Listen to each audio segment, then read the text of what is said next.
Last night, I don't know if you saw the O'Reilly Factor, but Barney Frank was on. I have to tell you, here's how he remembers his role in the housing bust. I was a strong opponent of the Bush administration's effort to send loans to people who couldn't afford it.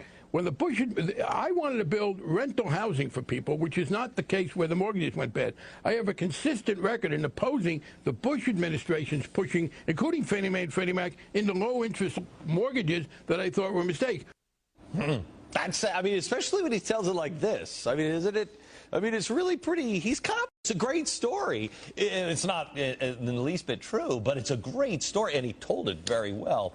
Actually, when the Bush administration proposed tougher regulation on Freddie and Fannie about 5 years ago, Barney Frank said, and I quote, "These two entities, Fannie Mae and Freddie Mac, are not facing any kind of financial crisis," end quote.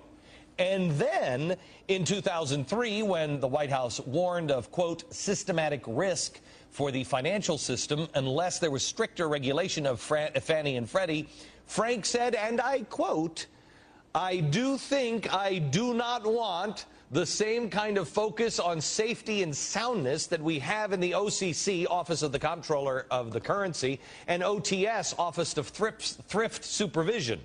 I want to roll the dice on this a little bit more in this situation towards subsidized housing." Oh, well, thanks for rolling the dice with our cash. The other thing that comes to mind when I think of Barney Frank is ACORN. Frank's been one of the most vocal cheerleaders for this group, despite the accusations of criminality piling up against it.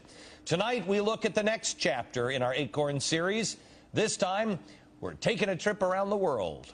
Fasten your seatbelts, gang. Here we go. ACORN's founder and former CEO already conquered America. Now Wade Rathke has moved on to the rest of the planet. India, Peru, Argentina, Canada, Dominican Republic, Kenya, Korea, the Philippines, and Indonesia. All countries Rathke's organized citizens in as Chief Organizer of Community Organizations International, formerly known as ACORN International. Why the name change? Rathke writes this on his Chief Organizer blog, quote, "We're changing our name, especially in the U.S., not to be confused with ACORN. I know of no plans whatsoever for ACORN to change its name, but you'd have to ask them," end quote. Rathke was likely pressured by ACORN to rebrand because it doesn't want to be associated with him anymore, at least publicly.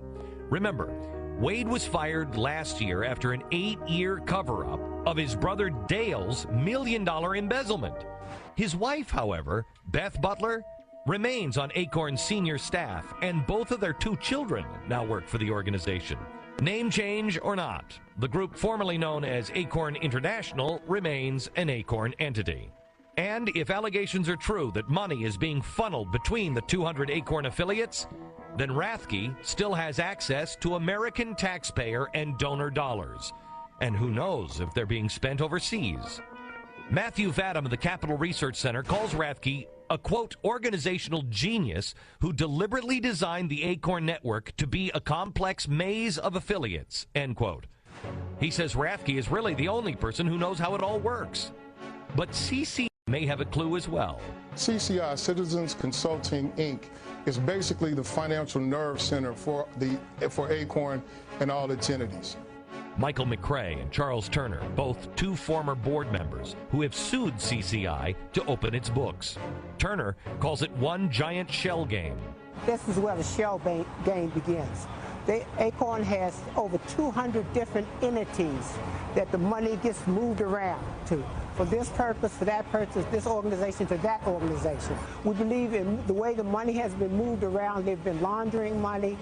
Rathke's Community Organizations International has now reached 10 nations, and he isn't stopping there. This past week, the notorious organizer made his way to the land of organized crime, Italia. Rathke's been tweeting about his trips on Twitter.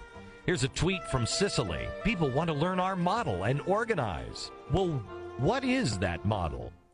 It was designed by two Columbia University sociologists named Cloward and Piven. It was designed in the 1960s. They inspired the national welfare rights movement that Rathke joined. Their philosophy?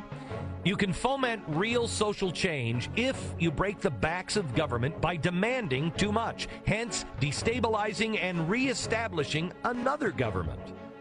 Rathke's been encouraging citizens of other nations to shake down their banks exactly like the group he founded, ACORN, does back here at home. Justice Main Street, regulate Wall Street.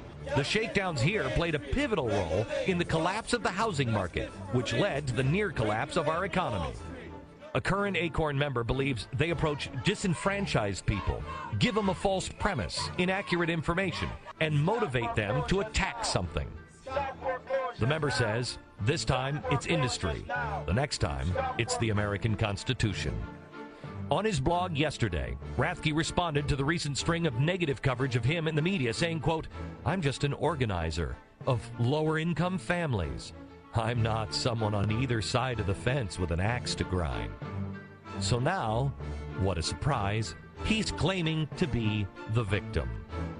One thing we do know for sure is that Rathke isn't just an organizer of lower-income families. He's also someone who's admitted to covering up the theft of money from those same people he says he's trying to help. Oh, and by the way, he never went to jail for it. Well, it has taken more than a month, but Rathke has finally started watching this program and learned our name. On his blog yesterday, Rathke wrote, quote, this guy, Glenn Beck, who is he?